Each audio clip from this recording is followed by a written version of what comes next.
Assalamualaikum warahmatullahi wabarakatuh. Oke, kita mulai saja ya.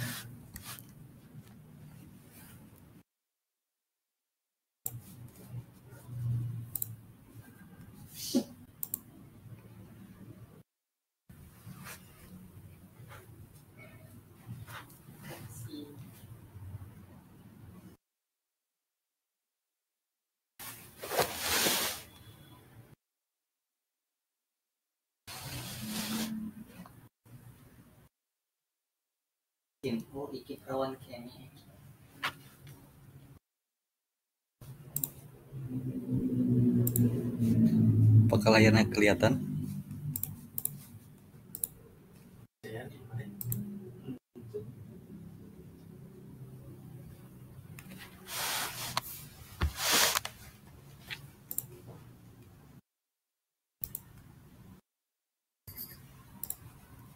Kiri, klik.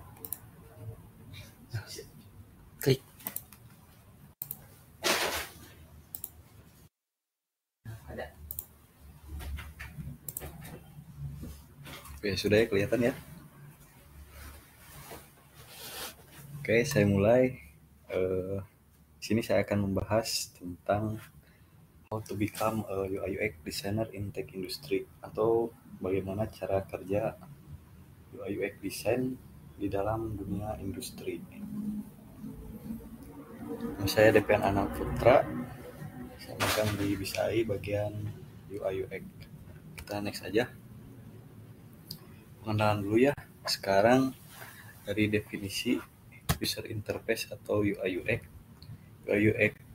UI design berfokus pada desain visual dan elemen interaktif produk seperti warna, layout, animasi, tombol, dan tipografi.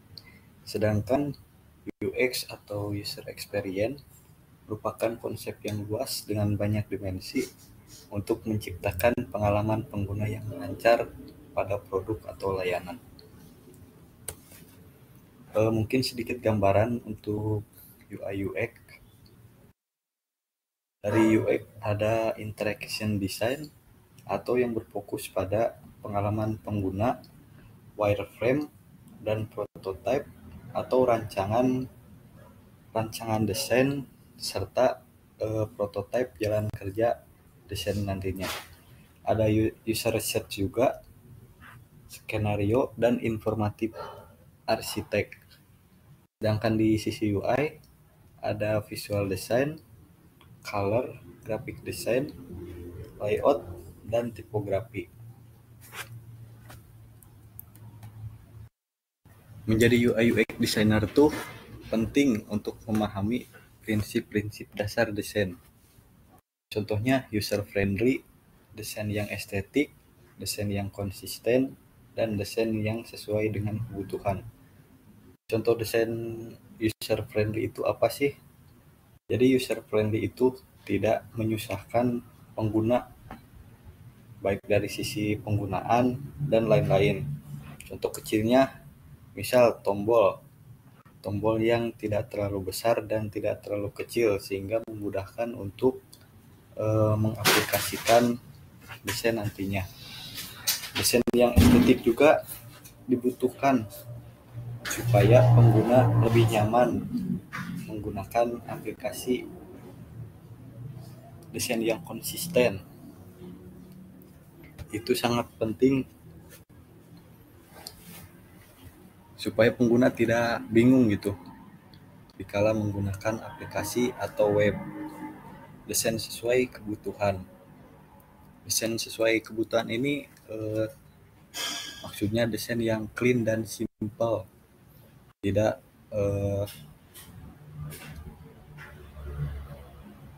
menggunakan desain yang berlebihan. Misalnya harus ada tombol 2, jadi berguna dua-duanya gitu. Selanjutnya, menjadi UI UX designer harus mempunyai keterampilan desain grafis. Toolsnya apa aja? Ada Figma, Adobe XD, Sketch, dan Adobe Illustrator. Mungkin masih banyak yang lainnya, tapi saya menyebutkan secara garis besar dan yang sudah saya pakai sebelumnya. Ada Figma. Figma ini untuk mendesain user interface dan prototype. Figma ini berbasis online, ada di website, tidak perlu install aplikasi di laptop, tinggal ketik figma.com, login, dan mulai membuat UI design. Di Figma juga ada community yang bisa menjadi referensi untuk mulai membuat desain UI UX. Kemudian ada Adobe XD. Adobe XD ini hampir sama seperti Figma, cuman bedanya Adobe XD harus install terlebih dahulu pada laptop. Dan menurut saya kurangnya Adobe XD itu tidak punya community seperti Figma. Jadi kita harus mencari referensi sendiri dari misalnya Behance, Dribble, dan lain-lain. Sketch dan Adobe Illustrator. Itu Adobe Illustrator dan Sketch menurut saya untuk membuat icon-icon sendiri kalau kita mau ya. Dan sebenarnya di Figma udah disediakan plugin untuk icon itu sendiri. Tapi kalau kita mau bikin ilustrasi atau icon sendiri, kita bisa menggunakan Sketch atau Adobe Illustrator.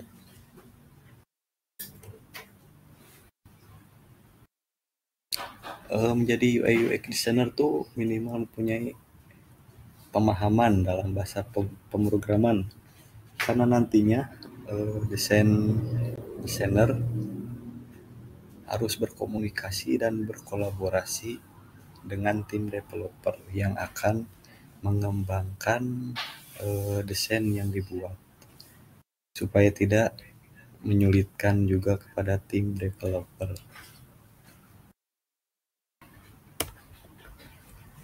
Menjadi desain UI UX juga harus memiliki keterampilan analisis dan pemecahan masalah. Dari mulai mencari masalah si user, kemudian ideation itu pada tahap mencarikan solusi, dan kemudian menjadi solusi. Misal problem user dalam menggunakan aplikasi, misal UI atau user interface-nya warna yang terlalu tajam dan tidak ramah di mata, misal merah sama biru. Kita harus analisis biasanya gimana, harus mengganti warnanya, kemudian diimplementasikan menjadi solusi supaya pengguna itu nyaman dengan desain yang dibuat. Itu saja sih dari saya. Mungkin ada yang mau ditanya.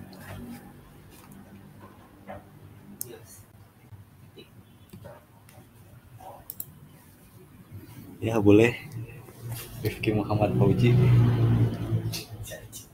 Oke, Hafiz. Izin bertanya, tadi kalau gak salah di slide pertama disebutkan bahwa UX itu memiliki konsep yang luas dengan banyak dimensi. Nah, maksud dimensi itu apa ya?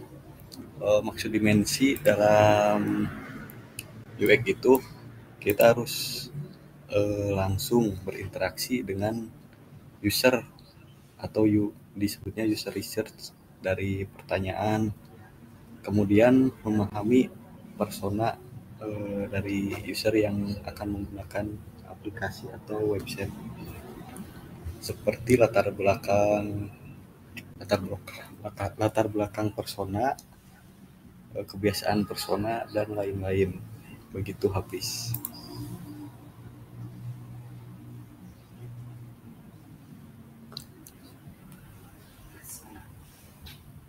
Oke.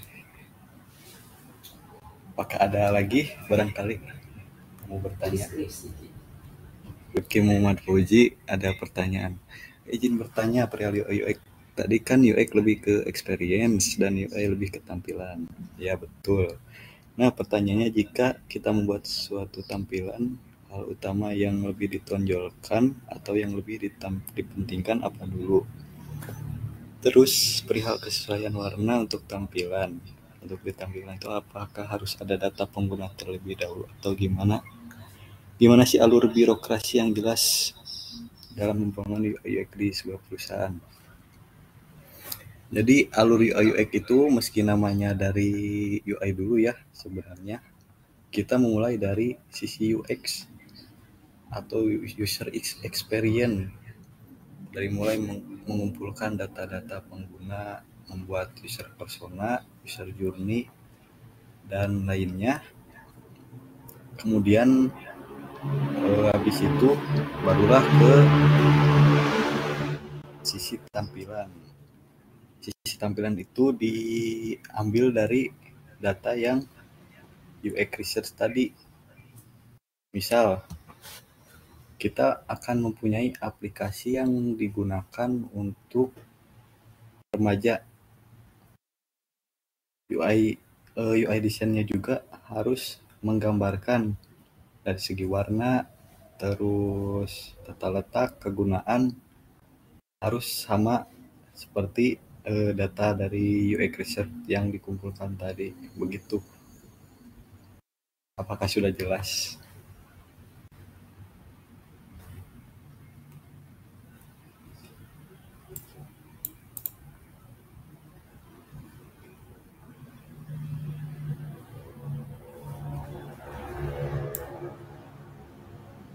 Oke, apakah ada yang mau ditanyakan lagi?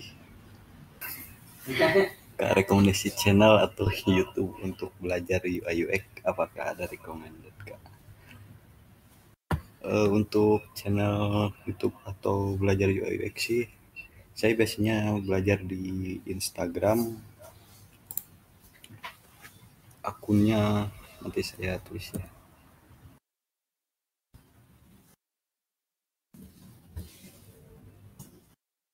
Akun Instagram yang saya pelajari itu. Di sana ada banyak tips trik, terus macam-macam UI UX yang bagus dan yang jelek tuh kayak gimana. Kita tinggal ambil ilmunya aja dari sana. Ada banyak. Kakak minat belajar ini apa? Sebenarnya sih hobi hobi desain aja. Jadi saya belajar UI UX sedikit-sedikit dari berbagai macam sumber, dari Instagram, YouTube. Terus kalau YouTube sih saya belum menemukan channel yang khusus gitu untuk UI UX. Itu sih untuk sekadar hobi kah, bukan berjalan ke depannya. Hobi yang dibayar itu enak, mudah-mudahan sih jadi pekerjaan. Dari Rifki, Kak izin bertanya, masalah yang sering ditemui dalam proses UI UX itu apa sih, Kak? Kalau masalah sih sebenarnya gimana ya, dari icon terus aset juga. Misal kita mau membuat website perusahaan, terus perusahaannya tuh belum pernah bikin website sama sekali. Nah, kita mau nggak mau harus membuat atau mencari atau membeli aset, misal aset ilustrator, aset icon yang bisa digunakan dalam sisi komersial gitu, supaya tidak ada hambatan nantinya atau tuntutan dari kreatornya dalam dalam penggunaan icon atau aset juga. Kalau yang gratis harus dibaca-baca dulu gitu dari term and condition. Mungkin ada yang mau bertanya lagi? Dua pertanyaan lagi, boleh? Dua. Ya. Oke, dari Rifki ada pertanyaan lagi. Kalau nggak salah pernah dengar di setiap pembuatan UI ada namanya MVP. Terus tadi kakak bilang birokrasi pengerjaan ada survei. Kalau boleh tahu cara menerjemahkan hasil survei dari sebuah produk yang dikerjakan dan belum ada prototypingnya untuk menjadi MVP gimana ya, Kak? Kita harus buat hasil survei UX research gitu. Terus kita buat prototipe dulu sendiri, menghubungkan halaman satu dengan halaman lain yang akan dibuatkan sebagai MVP. Begitu mungkin.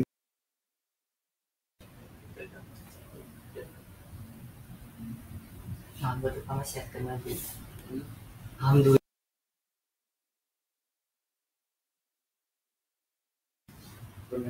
Oke, mungkin sudah nggak ada yang bertanya lagi ya.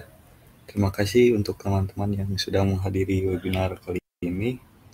Selamat sore dan selamat beristirahat.